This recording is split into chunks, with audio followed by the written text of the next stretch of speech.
जय श्री राम, हर हर महादेव। इस वीडियो में हम बात करेंगे गौतम बुद्ध की एक ऐसी मुख्य बात जो हम सभी को जानना बेहद जरूरी है। हम मनुष्यों के अंदर काम वासना कैसे आती है, इस भाव को हम कैसे रोकें, हमारे मन में जो भी गंदे विचार आते हैं उसे कैसे रोकें।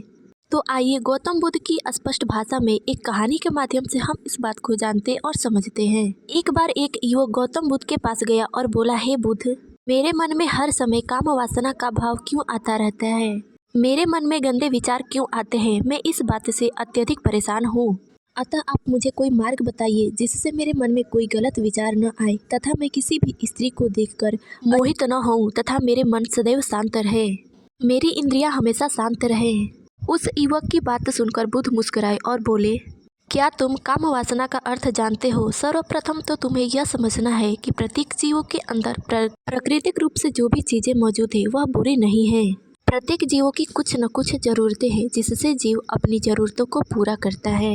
हमारे अंदर जो भावनाएं हैं वह सदैव ही हमें किसी न किसी चीज की कमी का एहसास करवाती रहती है और फिर उस चीज को पाने के लिए उस कार्य की तरफ आकर्षित होते हैं तथा अपनी जरूरतों को पूरा करते हैं। इसके बाद भगवान बुद्ध उस युवक को उदाहरण द्वारा समझाते हुए बोले, जिस प्रकार तुम्हारे पास धन की कमी है तो तुम्हारे अंदर धन पाने की वासना उत्पन्न हो जाएगी और तुम इस वासना की पूर्ति के लिए वह सभी तरह के कार्य करोगे जिससे तुम्हें धन की प्राप्ति हो। वासना कुछ नहीं बल्कि एक प्रकार की कमी है जो हमारे अंदर उत्पन्न होती है। जब यह कमी शारीरिक हो तो इसे हम काम वासना का नाम दे देते हैं। तब वह युवक बोला, हे बुद्ध, मुझे काम वासना का अर्थ तो समझ में आ गया। अब आप यह बताने की कृपा करें कि यह कहाँ से और कैसे आई है।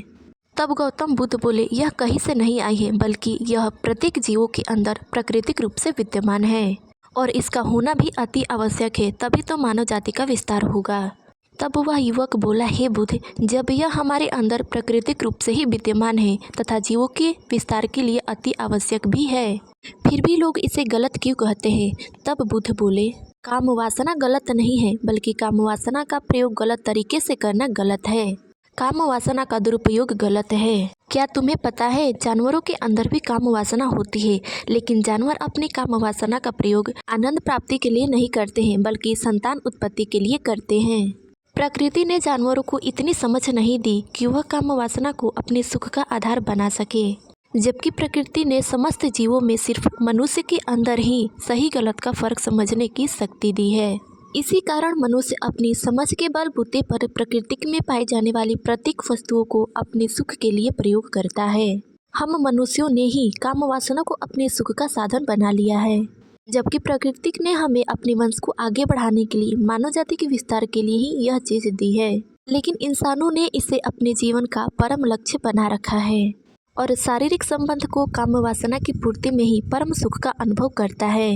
अगर यही बात मनुष्य की समझ में आ जाए तो वह कभी भी काम वासना के जाल में नहीं फंसेगा और उसकी इंद्रियां उसके नियंत्रण में रहेगी। गौतम बुद्ध द्वारा अपने सभी संशयों का समाधान जानकर वह युवक अत्यंत ही प्रसन्न हुआ और उसके जीवन के सभी गंदे कार्य, गंदे विचार समाप्त हो गए। हम सबको भी गौतम बुद्ध की इस शिक्षा को अपने जीवन में उतारकर उसका अनुसरण करना चाहिए तथा प्रकृति द्वारा मिली हुई चीजों का सदुपयोग करना चाहिए, न कि दुरुपयोग। इस वीडियो में बस इतना ही। मिलते हैं अगले वीडियो में, तब तक के लिए जय श्री राम, हर हर महादेव।